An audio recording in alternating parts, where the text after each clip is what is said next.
Good evening, ladies and gentlemen, fellow workers in government, and members of the press. The 43rd Asean Summit and related summits demonstrated that countries around the region are committed to regional cooperation and multilateralism, but remain challenged in promoting peace, security, stability, and prosperity in the region. I was able to participate in 12 leaders-level meetings, including with Australia, Canada, China, India, Japan, the Republic of Korea, and the United States and the United Nations.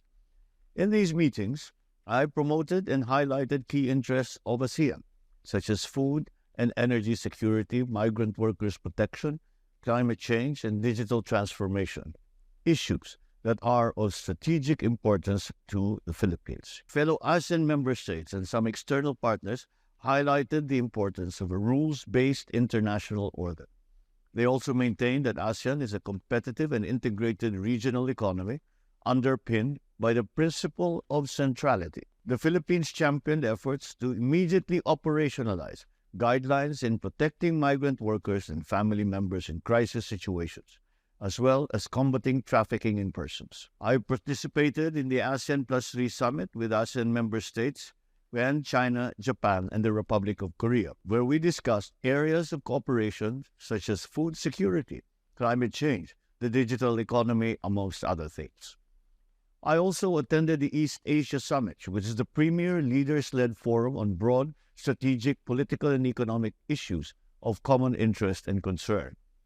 We discussed regional and international issues, during which I emphasized the importance of a rules-based international order, especially in the disputes in the South China Sea, inasmuch as they affect not only our nation, but the entire region.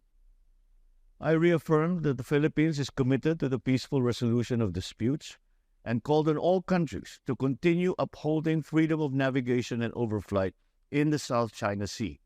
This in accordance with international law, including the 1982 UNCLOS. We urged all parties to exercise self-restraint and refrain from unilateral and assertive activities that could increase tensions and lead to misunderstandings and miscalculations in the South China Sea.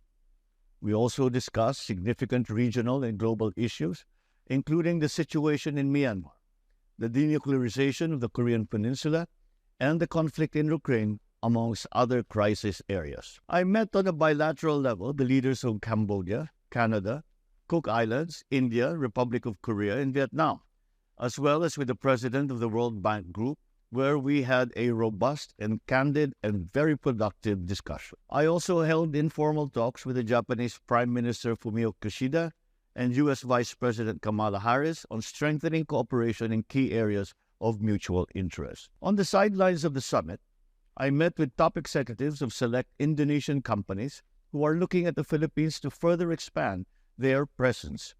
We come home with $22 million in investment commitments in areas crucial for our economic recovery efforts, such as agriculture and digital economy. I met again with one company which I had dialogues with during my state visit to Indonesia last year, and they updated us on the progress of their investment commitment.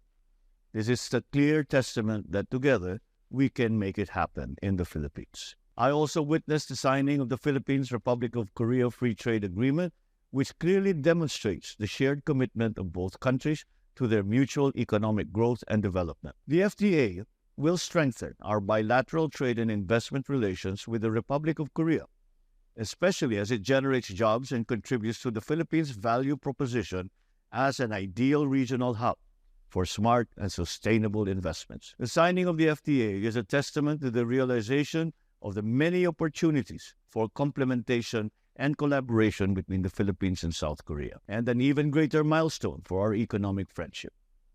Finally, following consultations among ASEAN member states, I am pleased to announce that the Philippines will chair ASEAN in 2026 instead of 2027. As a founding member of ASEAN, we stepped up to this role to ensure the continuity of our progress towards a people-oriented, people-centered, inclusive, rules-based ASEAN community. I thank our gracious host, and I congratulate President Widodo for his very able stewardship as chair of ASEAN this year, and for making ASEAN as important as it ever has been.